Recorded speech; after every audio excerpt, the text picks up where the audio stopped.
The Galactic Council's quarterly summit had always been a display of diplomatic prowess, but never had Ambassador Cathara witnessed such a spectacle. The crystalline amphitheater of Nexus Prime buzzed with nervous energy as representatives from 47 species watched the central arena through reinforced barriers. "This is madness," whispered Veltor, the insectoid delegate from Kepler 442b, his compound eyes reflecting the harsh arena lights. "The Apex Consortium has gone too far this time."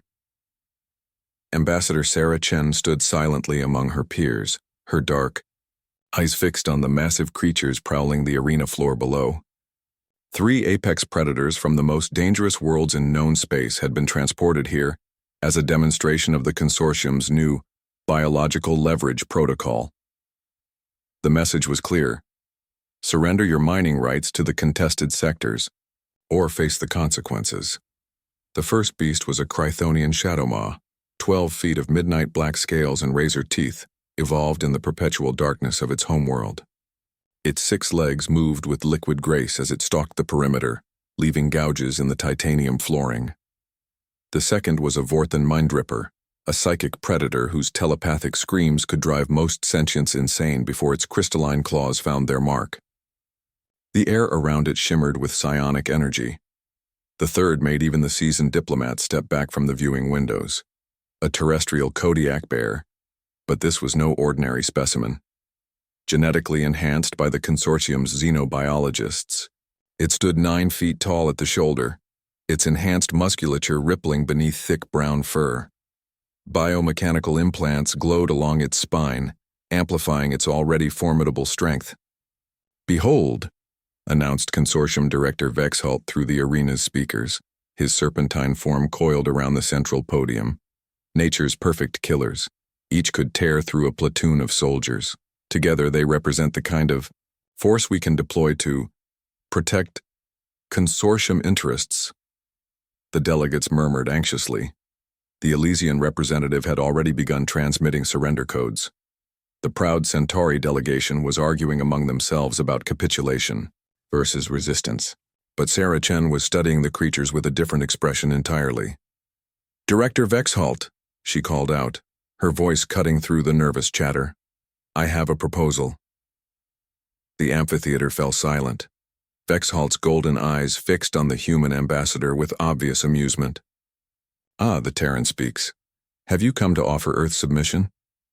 Sarah smiled, and something in that expression made several nearby delegates instinctively edge away. "Actually, I was wondering if your demonstration includes a practical component. After all, theory and practice are often quite different things. What are you suggesting, human?" "I'm suggesting that your predators look restless. Perhaps they need some exercise?" Sarah's tone was conversational, almost casual. "I volunteer to test their effectiveness personally." The silence that followed was deafening. Veltor's mandibles clicked rapidly in distress. "Ambassador Chen, you cannot be serious. Those creatures are impressive specimens," Sarah finished, never taking her eyes off Vexhalt. "But I wonder how they'd fare against something they've never encountered before." Vexhalt's forked tongue flicked out, tasting the air. The human's biochemistry showed no signs of fear, an impossibility that intrigued him. "You wish to die for the entertainment of the Council?" "I wish to demonstrate something the Consortium seems to have forgotten." Sarah stepped toward the arena entrance. "There's a reason Earth never asked to join your little protection racket." "Sarah, don't," called Ambassador Korthek from the Andromedan delegation. "This is suicide." But she was already moving, walking down the spiraling ramp toward the arena floor. Behind her, emergency medical teams scrambled into position while the consortium's betting pools exploded with activity. The odds against human survival were astronomical. The arena's magnetic barriers disengaged with a soft chime, and Sarah stepped onto the blood-stained metal floor.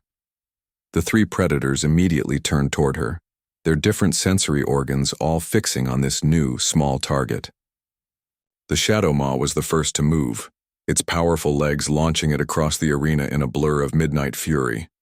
Its jaws opened, revealing teeth like obsidian daggers. Sarah didn't dodge. Instead, She stepped forward to meet the creature's charge, her hands moving in a fluid motion that seemed almost choreographed. Her left hand deflected the Shadow Maw's massive head, while her right found the nerve cluster behind its jaw. The beast's forward momentum carried it past her, but its legs suddenly refused to respond. It crashed into the arena wall with bone-shaking force. The Mindripper struck next, its psychic scream building to a crescendo that should have liquefied Sarah's brain. But instead of collapsing, she turned toward the creature with her head tilted slightly, as if listening to distant music. "Interesting," she said, walking steadily toward the psychic predator. "But you've clearly never tried to telepathically attack someone who grew up with 3 younger brothers, a job in customer service, and a caffeine addiction." The Mindripper's scream faltered. Sarah's mental defenses weren't sophisticated. They were something far more dangerous. They were chaotic, random, and utterly human. Her thoughts jumped from childhood memories to work frustrations to grocery lists to the lyrics of half-remembered songs, creating a mental static that the predator couldn't penetrate. When she reached the Mindripper, she simply placed her palm against its crystalline forehead and pushed. The creature's own psychic feedback, reflected through Sarah's scattered thoughts, overwhelmed its nervous system. It collapsed in a twitching heap. The enhanced Kodiak bear watched this display with small, intelligent eyes. Unlike its arena mates, it didn't immediately attack. Instead, it reared up on its hind legs and roared, a sound that shook dust from the amphitheater's ceiling and sent half the delegates diving for cover. Sarah looked up at the massive creature and smiled. Then she roared back.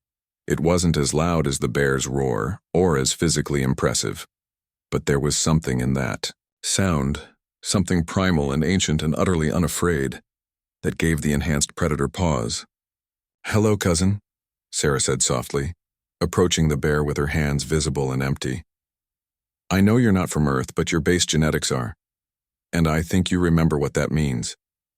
The bear studied her with those eerily intelligent eyes, its enhanced brain processing signals that its wild ancestors would have understood instinctively. This small bipedal creature carried the scent of the same world, the same evolutionary crucible that had shaped its own kind. More importantly, it carried the scent of a fellow apex predator. The bear slowly lowered itself to all fours, then settled into a sitting position. It had no quarrel with this strange human. After all, they were family. Sarah turned back toward the amphitheater, where thousands of beings stared at her in stunned silence. "Director Vexhalt," she called out, her voice carrying clearly in the vast space. "I believe your demonstration is complete." Vexhalt's serpentine form had gone rigid with shock. This is impossible. Those creatures were designed to be unstoppable." "They probably are," Sarah agreed, walking back toward the arena exit.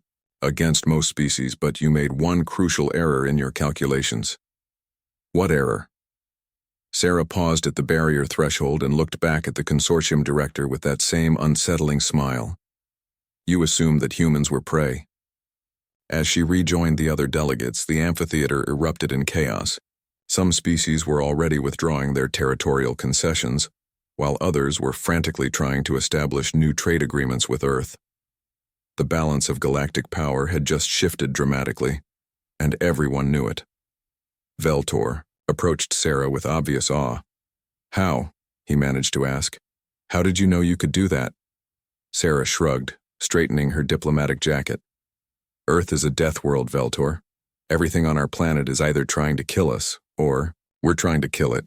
Sometimes both at the same time. You don't survive in that environment for millions of years without developing certain skills." She paused, watching as medical teams cautiously approached the 3 defeated predators. The Shadow Maw was already stirring, its nervous system recovering from her precisely applied pressure.